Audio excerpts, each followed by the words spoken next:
I've got a bodybuilding update. I've been going to the gym a lot. You'd think for going a lot, you'd see results. So I measured my body fat percentage for the first time in 4 months, and it had not changed, which is cool. It's still just over 16%, basically 16.2%. This is using the Navy tape method. So I take a tape measure and I put it around my waist and I put it around my neck. So it's probably the least accurate way to measure body fat outside of those electrical devices where you stand on them or grab them. But that's fine. The accuracy is not as important as the consistency. So the differences from 4 months ago were that 4 months ago I weighed 145 pounds at 5'7", and the height has not changed, obviously.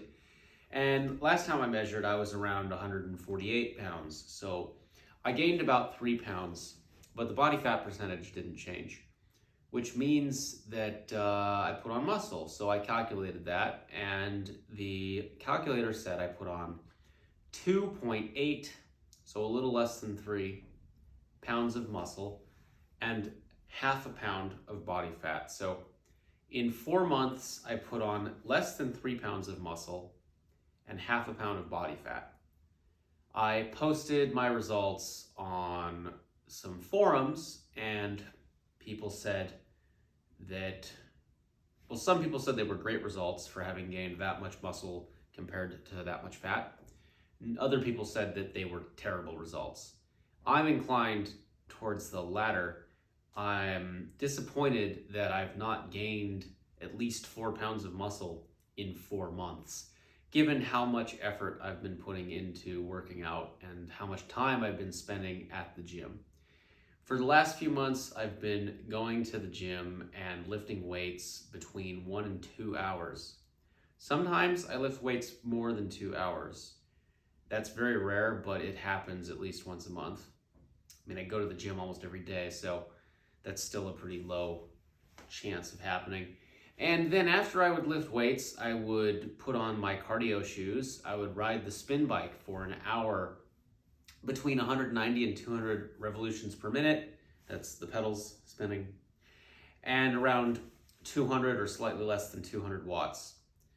Now, trained, crazy, competition-winning cyclists can maintain 500 plus watts for hours. So me doing 200 watts, it's not impressive, but it's a lot for me. It would make me sweat. I would finish the hour on the cycling and my shirt would be soaked.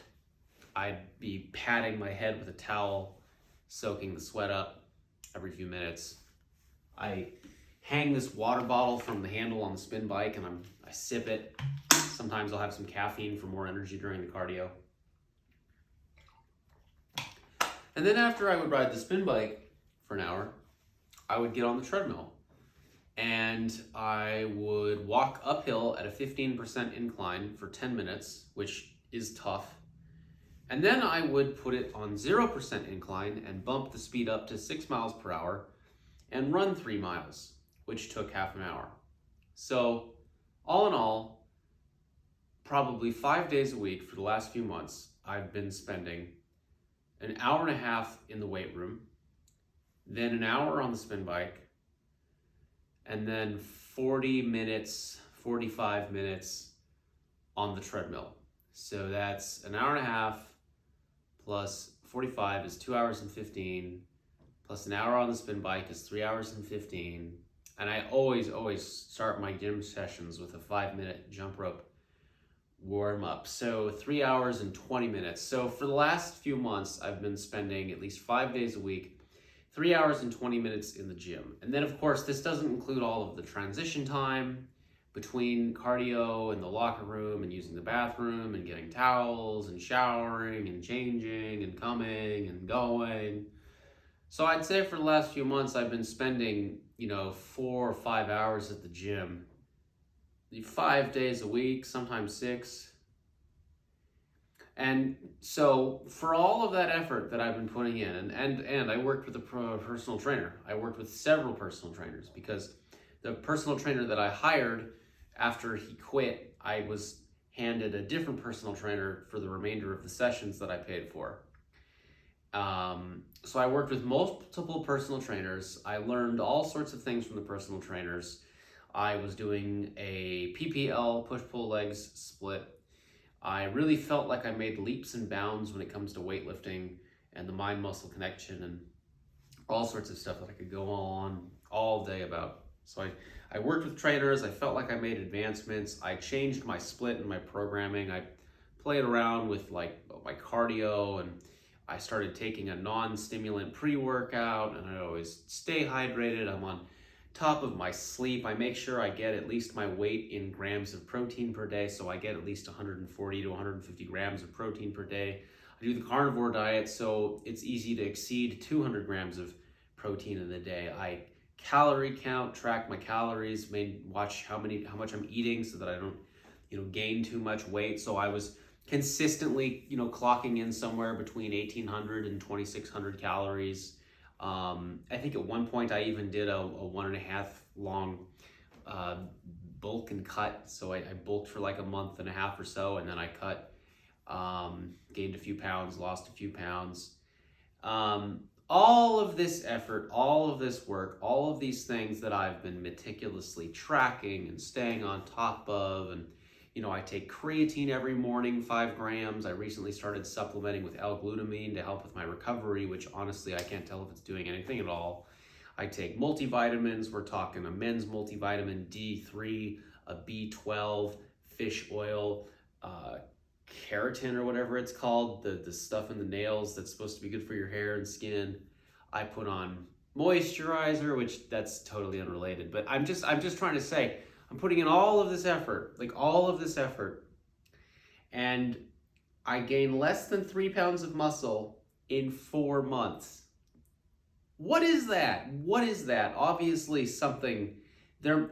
In my first and second and every thought is, I must be doing something wrong. I mean, I've bemoaned I have a bodybuilder friend.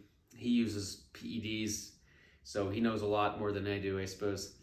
And, he says, yeah, it takes time. And I've talked to other people. They all say, yeah, it takes time. I've talked to people on the internet. I've done a lot of reading. I've listened to podcasts. I watch videos. I consume the content.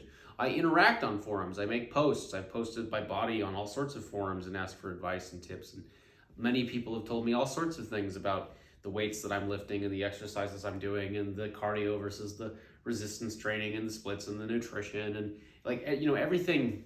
I feel like I've researched so much. So, only seeing less than 3 pounds of muscle in 4 months, it really made me think a lot.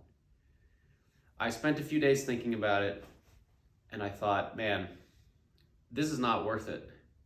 There's so many other things I could be doing with my time.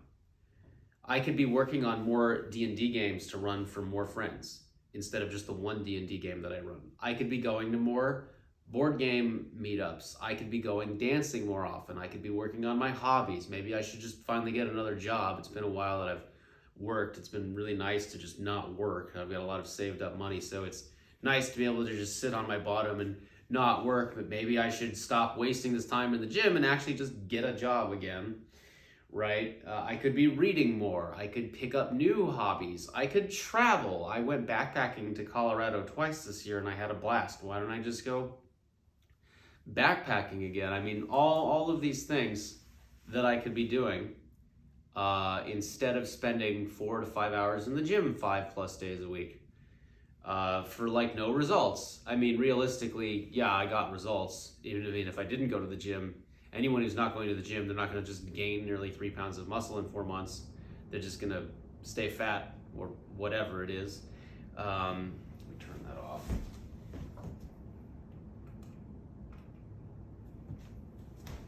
But my point is, for the amount of effort and research that I've put in, less than 3 pounds of muscle in 4 months, just to me, sucks. And maybe someone will tell me, hey, bro, you're overanalyzing this. It doesn't suck. That might be true, but I wanted to see more results. And I've had people tell me hey guy, you're looking fit.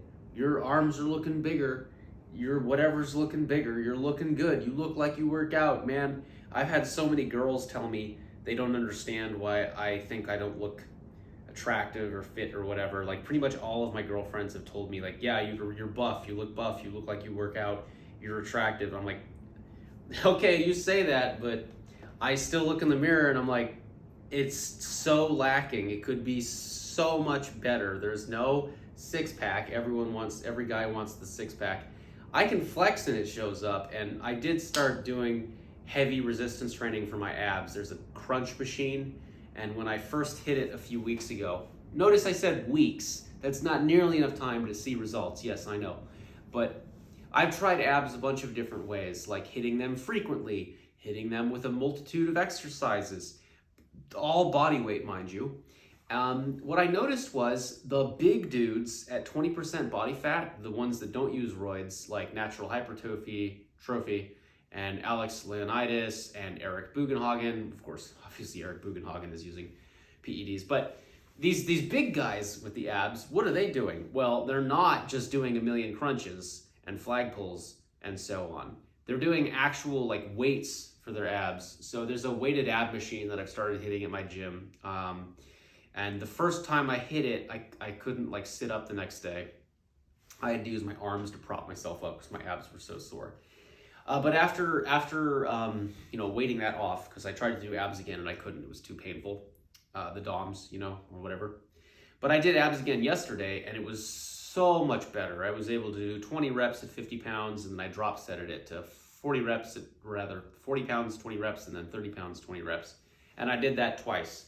So 2 sets of that. So I did 120 repetitions and it felt great. So turns out I think I've been approaching my abs wrong this whole time. They're a muscle like any other muscle. And if you just progressive overload it, then they'll grow like any other muscle. So yeah, what to say? Unhappy with my results for the amount of time I've been putting in.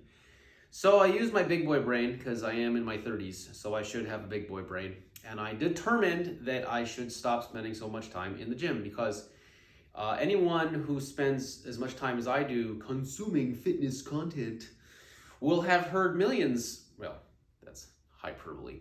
I've heard lots of experienced trainer, influencer types of people say that there's no need to spend so much time in the gym. And you know what? I don't want to say they're right, but let's be real here. They know what they're doing, and I definitely do not.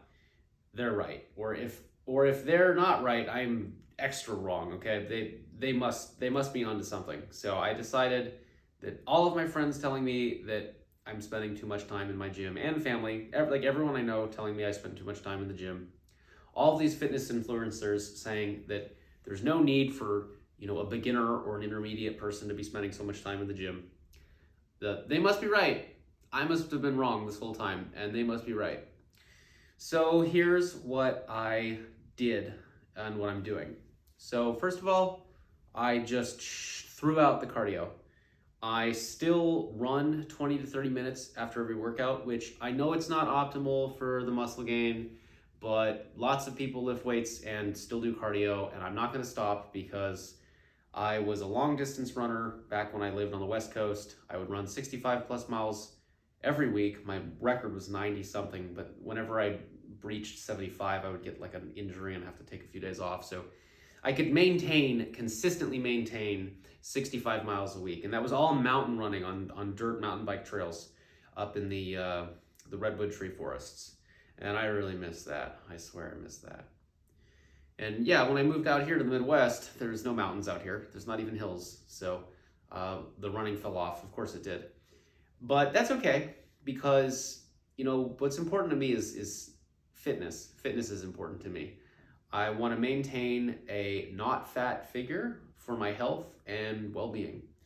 And you don't have to run all day to do that. You don't have to run at all, really, but I like having some cardio. I had a bad experience a few years ago where a friend of mine wanted to play Frisbee. And so after playing Frisbee with him and his girlfriend and another friend, we go back to his apartment and everyone's fine except for me. I was sweating and hot and I couldn't cool down and I had to go outside. It was really embarrassing. That was That was back when I was obese and 200 pounds. So that was several years ago, like 4 or 5 years ago at least. But I really didn't like that experience. And for the rest of my life, I don't want to be out of shape, because life when you're out of shape is inferior. It's not as enjoyable. It's not as fun. I should be able to, run upstairs and jump over things. I should be able to walk 6 miles without my knees hurting. I should be able to do things without getting out of breath. Lately, my family's been asking me to move furniture, and I can just pick heavy things up without help, which is nice. Like, I don't know, it's cool to be able to do that. I even literally one arm overhead pressed an entire desk, which was really cool. I felt so cool. Walked up a staircase with a freaking desk on one hand. It was so cool. So being fit and being strong is important to me. That's not going to change. That's never going to change. But that doesn't mean I have to spend 5 hours in the gym every day. So I cut out the hour of the spin biking because I thought, it's low intensity, steady state cardio, LISS cardio. And you don't need to do LISS cardio to have fit levels of health. Although LISS is like one of the best ways to be in shape and stay in shape for sure. But it's time consuming, and it's not really raising my VO2 max, which, by the way, I've been hearing through the grapevine that maybe the VO2 max metric is actually overrated. It might be more central to the muscle groups used to perform whatever it is, whatever activity it is that the athlete is doing while the VO2 max is being measured. For example, an athlete who's running might have a higher VO2 max while they're running than while they're swimming, because while they're swimming, they're using like untrained muscles. And so it seems maybe that the VO2 max might actually not be the perfect metric for fitness that we thought it was. But regardless, you don't need to do low intensity, steady state cardio an hour every day to stay fit.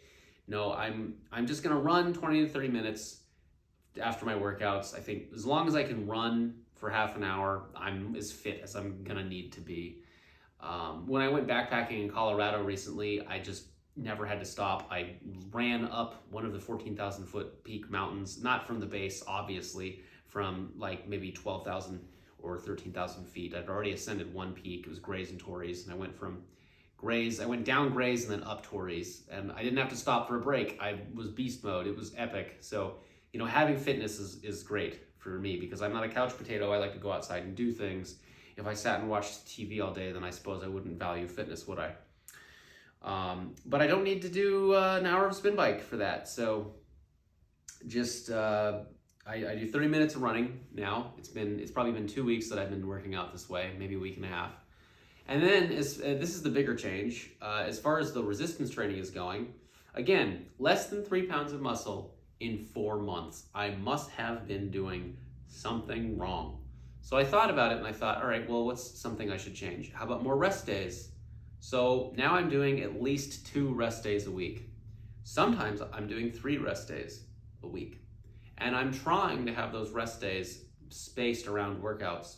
So rather than taking Saturday and Sunday off, I'm trying to throw in a tiny workout on Saturday or Sunday and working out on the other day, so that I don't have 2 rest days in a row. Because the purpose of the rest day is for my body to recover, not for me to lounge around for 2 days in a row going crazy. So while I do want to take more rest days, and I have been taking more rest days, and I do think they are doing what they're supposed to do. I think that was a big mistake of mine, not taking rest days. I don't want them to dominate my schedule either. So I'm taking more rest days, and of course, taking rest days necessitates that you need to take rest days. Like, why take the rest day if you don't need to take it? Now, that's actually the thing I just said, the concept, the thought, the belief that one needs to take a rest day. That is such a trap.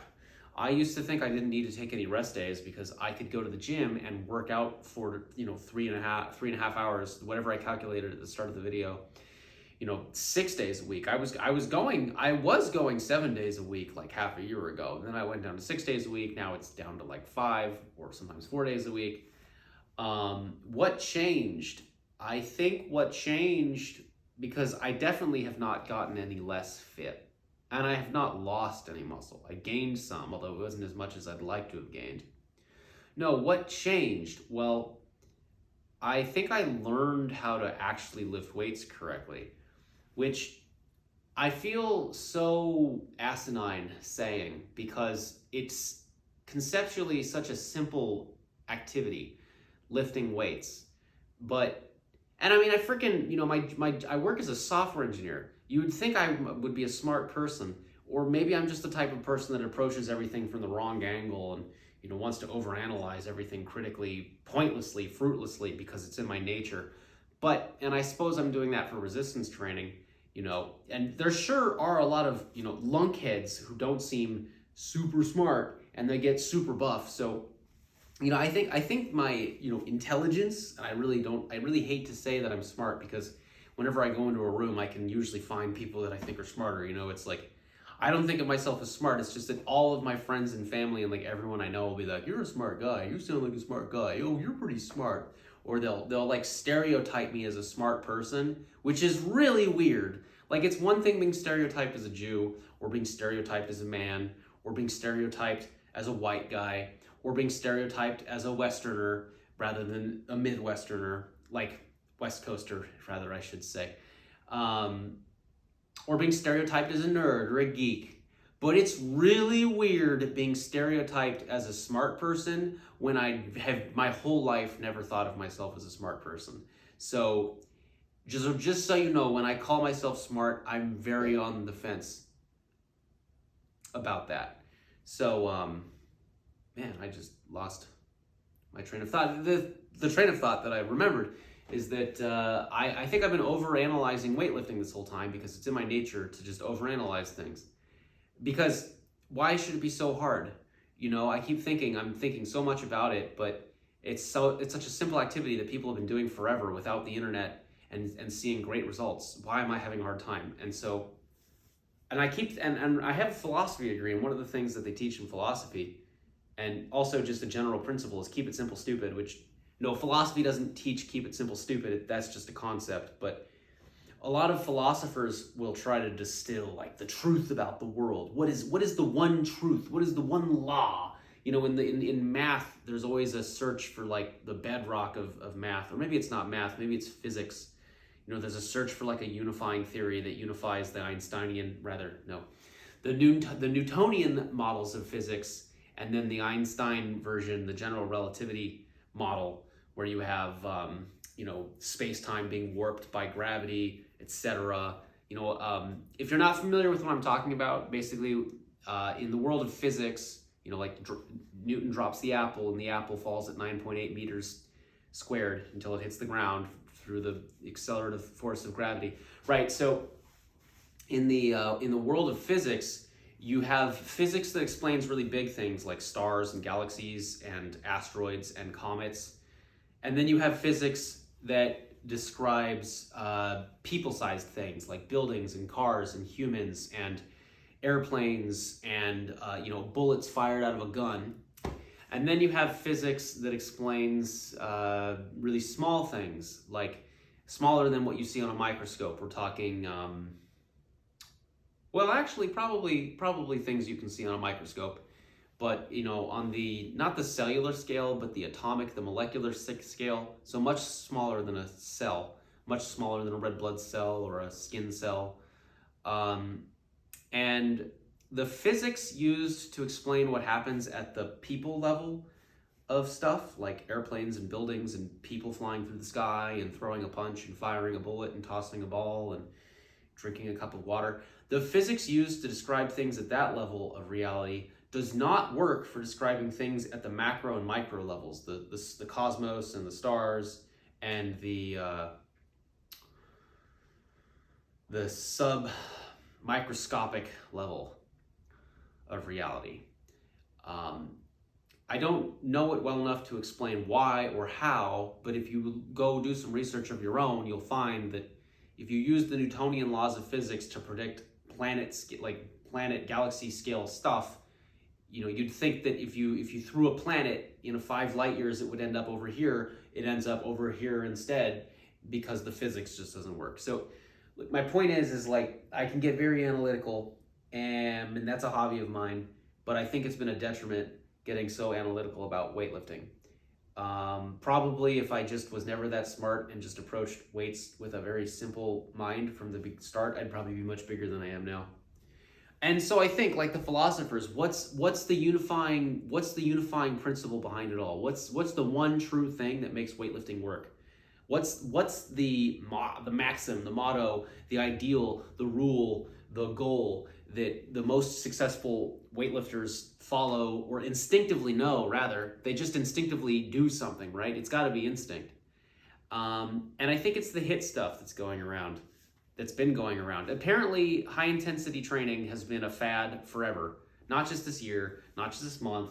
Apparently, every year it gets popular. Every 5 years, every 10 years. It's been around since Menser, and before Menser there was other people. So the 80s, before I even was alive, people have been preaching high intensity. So, what is that? Well, I'm certainly not some fitness person. I mean, I am, but I don't know what I'm talking about. So I'm not going to tell you what high intensity is. It's intensely working out, right? So, and that's not what it is. But the point is I think I've been, missing the forest for the trees, or the trees for the forest, or whatever. When my program says, do 4 sets of everything, because my last trainer, who's like, 50% younger than me, by the way, which, it's not good to judge people by their age, but maybe there's something to it. Maybe my trainer didn't know what they were doing. I mean, the certifications to become a physical trainer, a personal trainer, they don't exist. I mean, every state has different laws for the certifications that you need, but even in, the state that I'm in, and there are some certifications that you have to have to become a personal trainer, anyone can get that. Like I could study for a month or 2 and take a test online and be a certified personal trainer, but that doesn't mean that I'd be a good one. So, the personal trainer that I worked with, I really enjoyed working with him. He definitely knows more about building muscle than I do, but I don't know if he actually was able to translate that into the techniques, like rather the programming that he gave me. And not to diss him, because he'd helped me grow a lot, like in the head, not just the muscles, like cues, things to feel for and watch for when I'm lifting weights, styles and things to do when I'm lifting weights. Like I learned a lot from this guy, and maybe it just works for other people and it doesn't work for me. But one of the things he told me was, hey, you should do 4 sets of, 10, 12, or 15 reps for just about every exercise. And so I've been doing that for the longest while. I've been doing 4 sets of often 15 reps. So for bench press, I'm grabbing these 2 55-pound dumbbells. Now they're 60. I've worked up to 60 recently. Way to go me, right? 120-pound dumbbell bench press. Woo! And do 4 sets of 15 reps. That's 60 reps. And I was doing 4 sets of 12 reps for the squats and just everything. 4 sets of 15 reps. And I listened to these high intensity guys say, well, when you program for volume, like lots of repetitions for a thing, then you only have so many factors you can change. Like in database theory, there's the CAP theorem. So a database can have, I can't remember any of these acronyms. Databases can be available, like how quickly can you make a connection to a database to retrieve data or store data. Databases can have like tolerance for issues and errors and mistakes. So like how reliable is writing to the database? If you write to one database and it's sharded among many partitions, how long is it going to take before your updates are going to appear in the partitions so that your data has parity across all of the different database tables? And then you have like, I think it's just speed.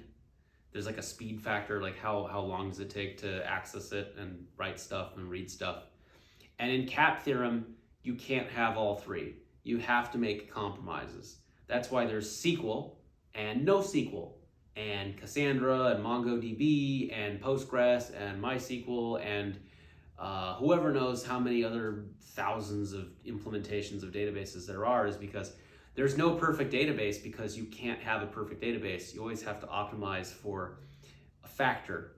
And workouts are the same. If you want to optimize for weight loss, then up the volume, more repetitions, lift smaller weights more times is what they say. And if you want to optimize for strength and be a power lifter, you lift the biggest weights a few times, right? And if you want to optimize for having big muscles, you find some compromise in between, I guess.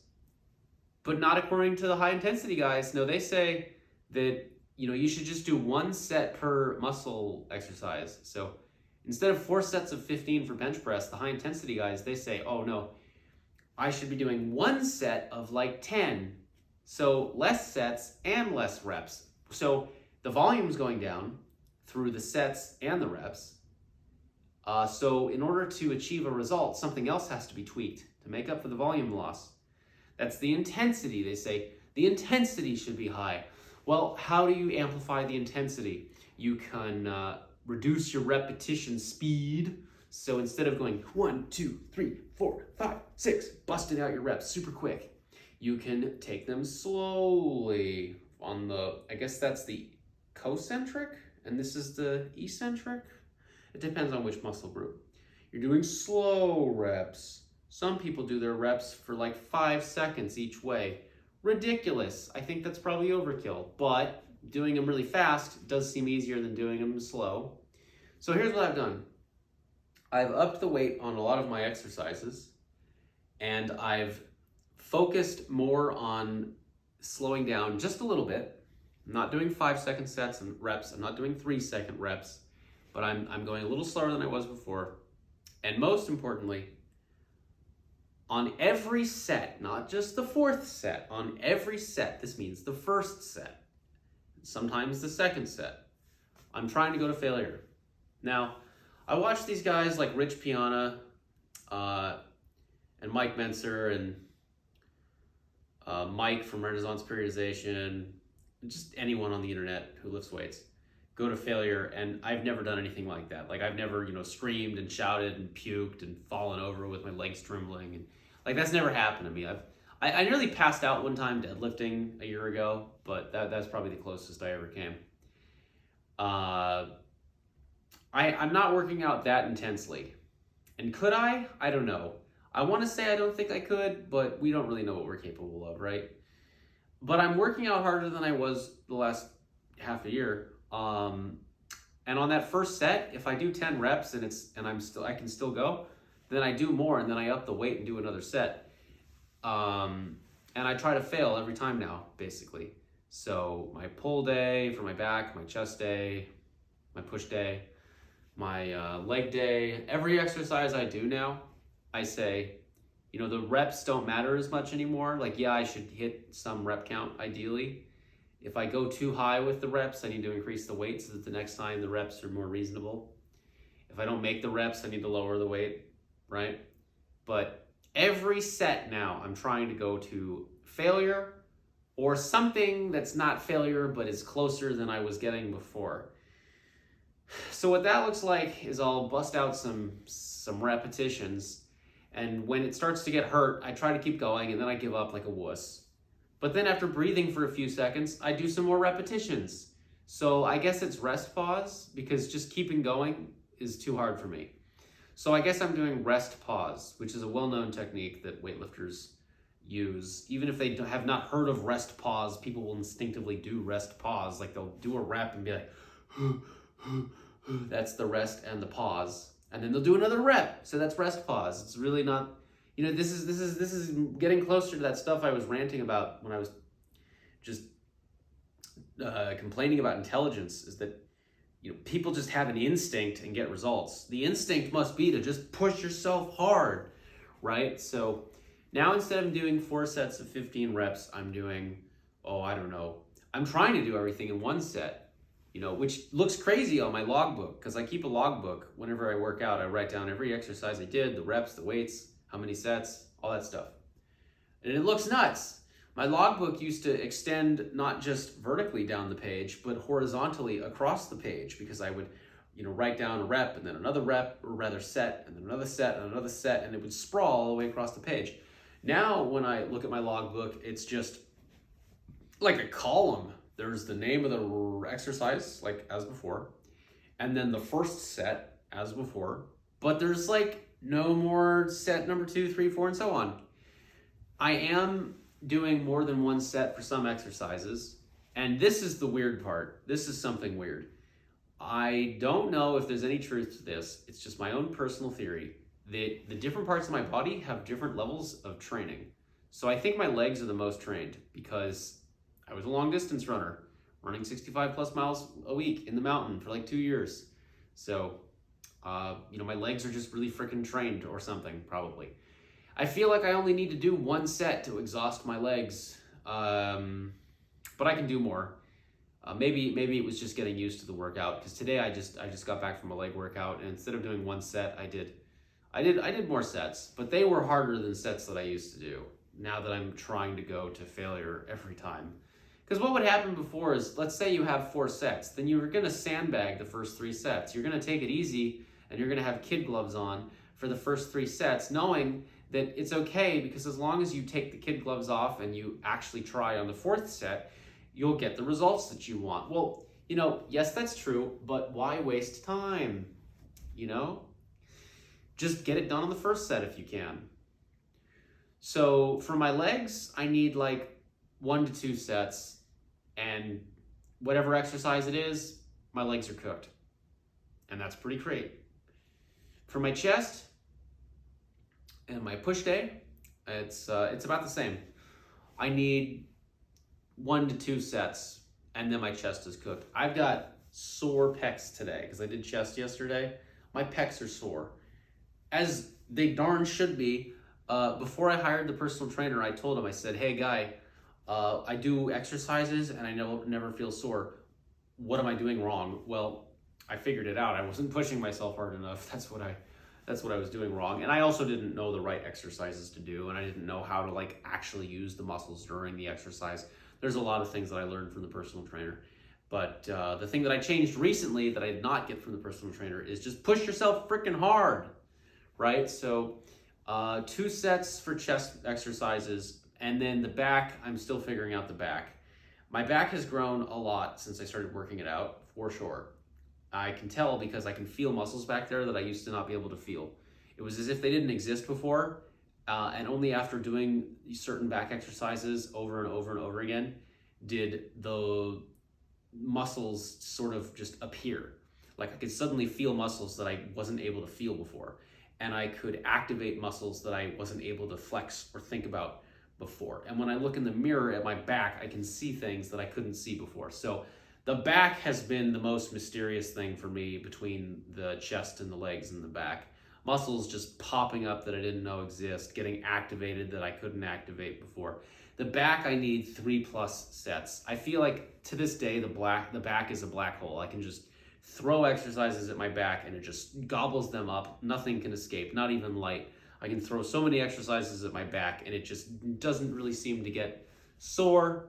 It does get tired. The strength goes down. That's how I know that anything's working with the back. It's frustrating. It's like, imagine trying to fix, a painting with your paintbrush and you're blindfolded. So you don't know if you're painting in the right place. You don't know if you've got the right paint. This is a really terrible analogy, but I'm just trying to convey the idea that when it comes to working out my back, sometimes it's a bit of a guessing game. I'm like, is this working? I don't really know if this is working. I'm going to do the things I'm pretty sure I'm supposed to do, and I'm going to hope it's working. And over the last few months, I've been right most of the time. I have actually been able to grow the muscles in my back, and I've gotten a better mind-muscle connection.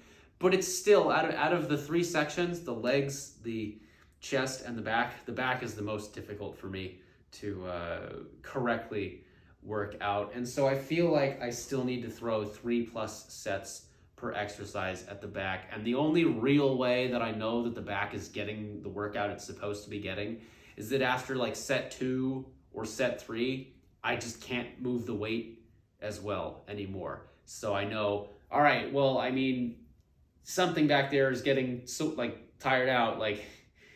This is me doing some kind of row. I'll think, okay, well, it's probably getting the stimulus to grow because I can't move the weight anymore, but I can't tell I can't tell what's going on back there. It's so frustrating. I want to say I hate working the back out. It's actually my favorite day between push, pull, and legs. I love doing back day or pull day because I get to move a lot of heavy weights, and it's really cool feeling the muscles that I couldn't feel before doing their thing. So I always look forward to that feeling of activating the muscles that I in my whole life never could activate, and now I can because I practiced and trained to do it.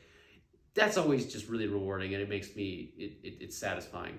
So back day is my favorite, but all of that is to say that my lifting sessions are now about an hour instead of 2 hours. And my cardio is now half an hour instead of an hour 45. So the time that I'm spending in the gym has been halved at least. Um, and I'm taking more rest days. So not only am I spending less time in the gym when I go to the gym, but I'm also just going to the gym less. And you would think that this would result in worse gains, worse benefits, smaller muscles, less muscle development. That's what you would think if you don't know about weightlifting, which apparently I don't. But according to everyone who seems like they know what they're talking about, the opposite is going to happen. By spending less time in the gym and by going to the gym less per week, apparently I'm going to get bigger muscles faster. And wow, I feel like I replace the batteries on those fire detectors every week, and that's frustrating. I just replaced the battery on that fire detector. Anyway, I'm hoping I'll start seeing more than a pound of muscle gain per month. I'm still doing the carnivore diet. I'm not 100% strict like, Anthony Chafee or Ken Berry or Steak and Butter Gal or Lily Kane or a million other people who do carnivore diet. I like to bake for parties, straight up. Wow, that is so annoying. I'm just gonna turn that off.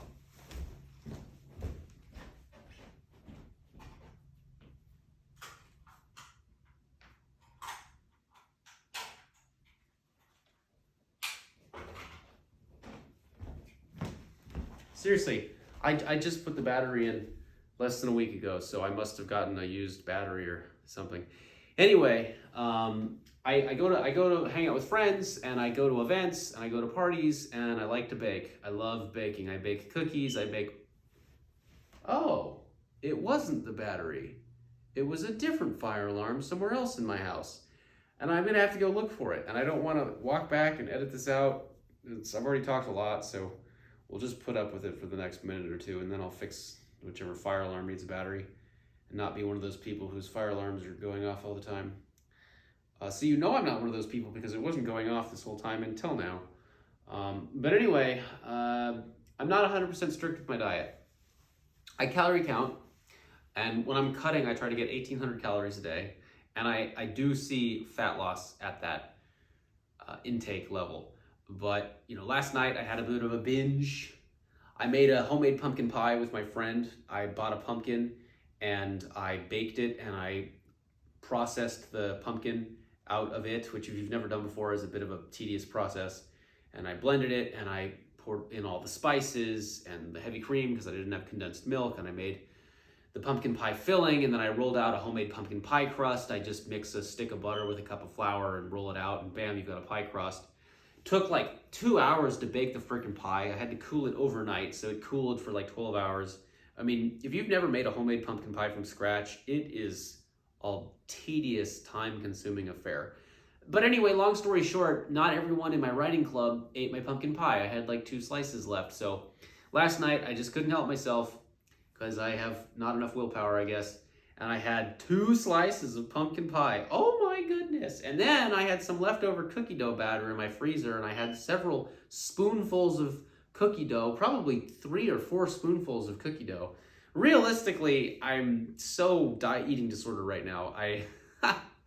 What was that? Not even 1,000 calories. I probably didn't even break 3,000 calories yesterday.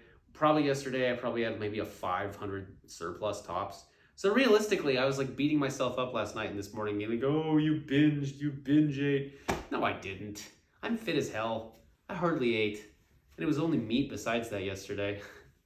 So I'm beating myself up for no reason. But yeah, sometimes I eat stuff at parties, and I put on a little bit of fluff, although I'm still really slim. But yeah, I'll keep at it with the carnivore diet. I'll keep smoking meat and eating that. And I have to throw food away. Like the pie dough, the cookie dough in my freezer, I'm probably just gonna toss it in the trash when this video is over, because if I bake them, I'm not going to any parties for a few days, so they're not gonna be as good. So rather than have it sit there and be a temptation, I ought to just throw it in the trash. I should have thrown the pumpkin pie in the trash too, because there was only like 1 slice left. But I'm gonna stick with the carnivore diet like I've been doing this whole time. Gonna keep trying not to eat sweet stuff, because every time I do, the body fat just comes on the next morning. I put on body fat like no one else. I can just look at sweets and the body fat comes on. I'm going to keep lifting weights so that the first set is a hard set, and I try to go to failure on the first set for every exercise, because for the last 2 weeks, my workouts have been super effective. I come out of all my workouts sore now when I follow this principle, and the time has been cut down.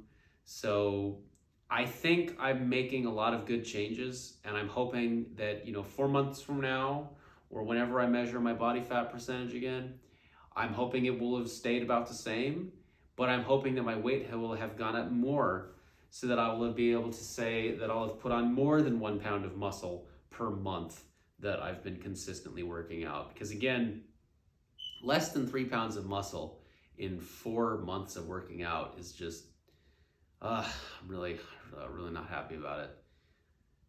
And it's kind of like a rich kid complaining about, oh, I got a Mercedes, but I wanted a nicer model of Mercedes. It's like, okay, yeah, I know I'm complaining that I didn't put on as much muscle as I'd like, but I did still make really awesome gains, only half a pound of fat and nearly 3 pounds of muscle. That's awesome. It's just, again, from my perspective, putting in 5 hours at the gym 5 days a week, like, it's not worth it. It's not worth it. Plus, like, unless you take your shirt off, no one even cares.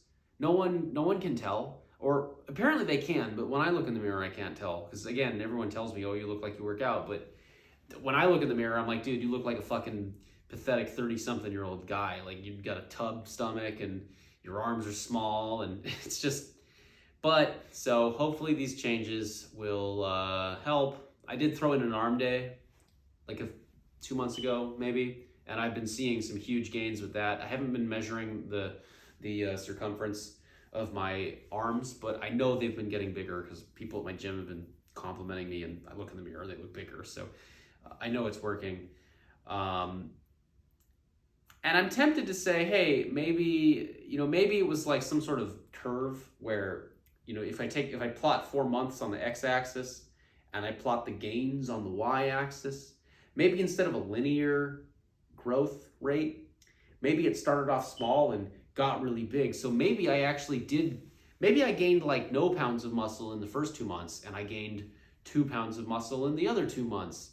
And then it really was a pound of muscle per month. So, maybe I'll see something like that, where as my working out continues to get less overanalyzed and more dumbed down and instinctual, maybe I'll see much better results. Or maybe I'm just in my 30s and I've been hitting the gym a while and I'm past the beginner phase, and I'll never see a pound of muscle per month in my life for the rest of my life. Maybe those gains are all behind me. Maybe I'm out of my beginner gains stage. I highly doubt it. I highly doubt I'm out of my beginner's gains stage. I'm 5'7". I weigh 150 pounds, usually slightly less, like 148 pounds. I'm pretty sure there's guys that are my height that are at 160 pounds. Well, I know there are guys my height that are at 160 pounds of muscle, not fat. And I'm sure they get bigger. So I know there's a lot of gains on the table. There's a lot of muscle on the table for me to make and put on my body. I know that's out there, that's waiting for me. The question is, have I been working out wrong this whole time? And that's why I haven't accrued a lot of muscle mass. Is it my age? Is it my diet? Is it my lifestyle? Again, I don't think it's my age. I'm 34. That's middle-aged.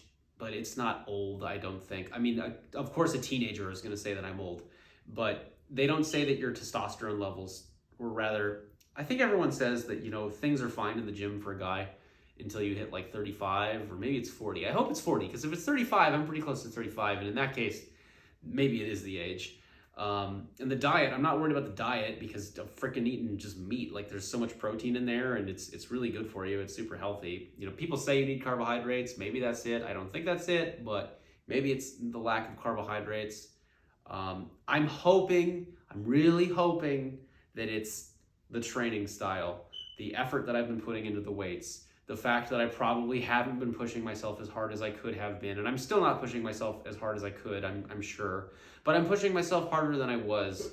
I'm really hoping that's the key difference. And now that I'm pushing myself harder and I'm doing less sets and I've kicked out an hour of cardio, that maybe maybe I'll start seeing much more muscle accrue on my frame, because that would be cool. Because I think anyone who works out in the gym, that's what they want to see. They want to see more muscle. So if you know me in real life, you know I like muscle. Hopefully I'll see some more muscle. So thanks for listening to me talk about my carnivore bodybuilding. It's dumb to call it bodybuilding. I'm just lifting weights. I'm not a bodybuilder. My carnivore weightlifting update from whenever I last talked about it, which was probably a while ago.